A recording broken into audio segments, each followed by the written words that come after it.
Jane Austen's sparkling and flawless comic masterpiece is the story of Emma Woodhouse. Rich, charming, spoilt, and obsessed with matchmaking, and blind to everyone's faults, including her own. Although Austen described Emma as a character whom no one but myself will much like, myself being Jane Austen, not me. Her wit and her gradual self-realisation make her one of the author's most remarkable, believably imperfect heroines. Good morning, readers and listeners, and welcome to a special World Book Night related episode of Tom's Rapid Reviews. That blurb you just heard was from the back of Emma, one of Jane Austen's classics.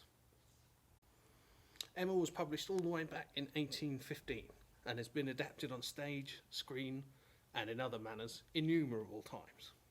It is also notable for being unusual in its form and structure.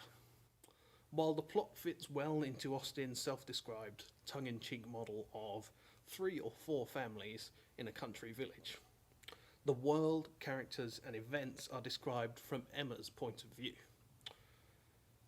This includes her delusions and her mistakes, and it means that the world is not shaped objectively, but the reader sees through the protagonist's eyes. An important work of British literature then. But what really matters to us here is, did our reviewer, Rebecca Smith, enjoy reading it? Let's hear from her.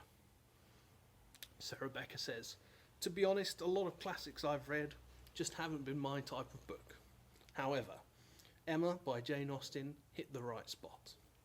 It was way ahead of its time in the style of writing, with an abundance of sarcasm and wit.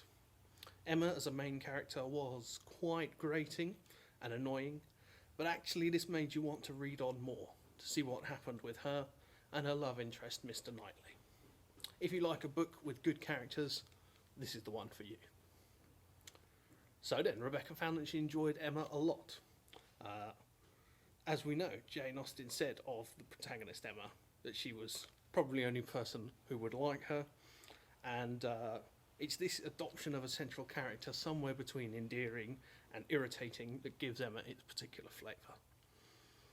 All of these things considered then, Tom's Rapid Reviews would like to give Emma 4.5 out of 5. So yes, a solid piece of British literature, which is only kept from full marks due to the divisiveness of the central character. Some love her, some hate her, but few would question the quality of Austen's writing. Surrey Libraries has copies of Emma in hardback, paperback and on talking CD. But perhaps you want to try some of the other highlighted books from World Book Night. Well, let me rattle off all those titles for you. Ask a Footballer by James Milner. Flatshare by Beth O'Leary. Faking Friends by Jane Fallon. The Kindness Method by Shahroo Izadi. Sunshine and Sweet Peas in Nightingale Square by Heidi Swain. Good Food for Bad Days by Jack Monroe. A Dutiful Boy by Mohsin Zaidi. Stories to Make You Smile by Fanny Blake. We Are All Made of Molecules by Susan Nielsen. Taking Up Space by Chelsea Kouakier and Ore Ugunbiyi. Reasons to Be Cheerful by Nina Stibbe, reviewed elsewhere on Tom's Rapid Reviews. Much Ado About Nothing by Big Bill Shakespeare. The Pocket Book of Happiness.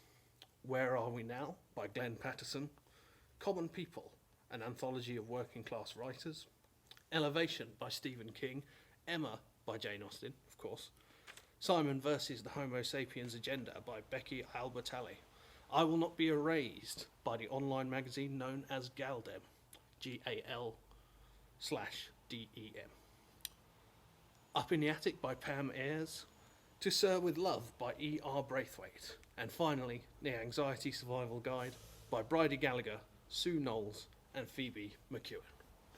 So, Surrey Libraries have copies of every single one of those titles, with the only exception of The Anxiety Survival Guide. So you've really got no excuse not to get stuck in this World Book Night. For now though, readers and listeners, it's a farewell from me while I go and have a drink of water and get my breath back. Stay safe, borrow books, and join me next week for another of Tom's rapid reviews.